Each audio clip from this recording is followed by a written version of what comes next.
Oke bosku, di materi Q&A, yaitu pertanyaan dari Mas Huda yang menanyakan keistimewaan epoxy Autolock 66 ya. Setiap kali Mimin upload, kita memakai epoxy primer Autolock 66. Apa sih keunggulannya? Itulah pertanyaan beliau. Nah, oleh sebab itu ya, pada kesempatan kali ini akan kita terangkan berdasarkan pengalaman yang sudah kita alami. Mengapa kita kalau besi itu pasti yang pakai epoxy yang berkode primer aja, enggak priming, filler, surfacer ataupun yang hanya kodenya filler. Kami tidak menggunakan dan tidak merekomendasikan pada media besi ataupun aluminium, nium. Nah, namun jenis epoxy primer ini ya bisa Anda gunakan untuk plastik, nggak apa-apa. Cuman nunggu keringnya lama dan kurang efektif ya untuk menutup serat-serat retak lembut atau mungkin bekas amplasan gitu ya, kurang efektif. Tidak memilih epoxy priming filler surfacer ya, melainkan hanya memilih kode primer only ya.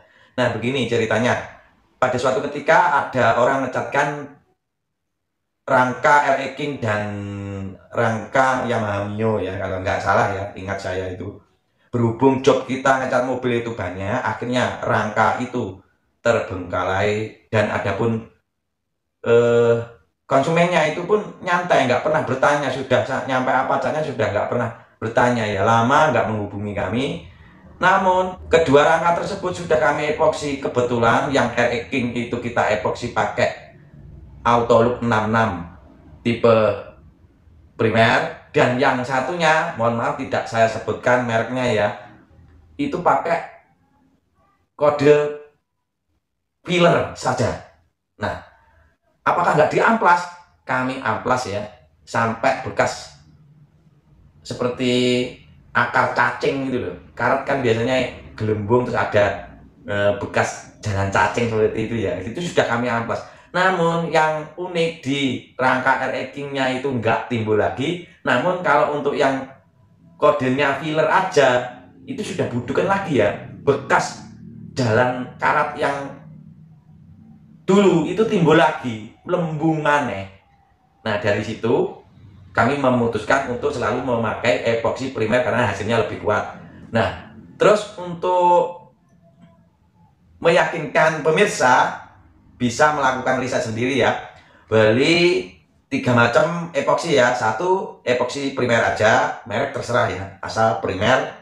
Terus tipe filler sama priming filler surfacer. Itu priming filler surfacer itu maksudnya kan keduanya masuk ya, sudah ada primernya, sudah ada fillernya.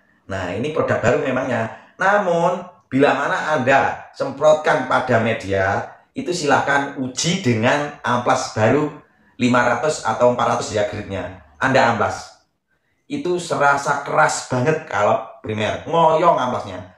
Nah itu bukti bahwa epoxy primer itu lebih kuat untuk melindungi, memberikan proteksi pada media yang di epoxy seperti itu. Namun beda jauh lagi kalau pakai filler doang atau priming filler surfacer, ternyata di amplas gembur banget. Memang keduanya yang saya sebutkan terakhir tadi, di amplasnya itu nggak ngoyo ya, cepet kering juga, bikin demen, bikin tukang cat itu senang. Namun di hasil kurang maksimal seperti itu. Jadi semoga menambah wawasan kita bersama mengenai dunia painting, dan ini pun dari pengalaman kita sehari-hari ya. Adapun ada penonton senior yang mungkin ingin menambahkan atau kritik, saran, mengkoreksi salah pengalaman kami ya, silahkan tulis di kolom komentar, karena channel ini saya bangun untuk sharing ya, bukan cari golek bener dewe ya. Yang mana bermanfaat, sekiranya bermanfaat Mimin share seperti itu ya. Oke, semoga ada informasi menarik pada video ini. Sampai jumpa di Q&A berikutnya.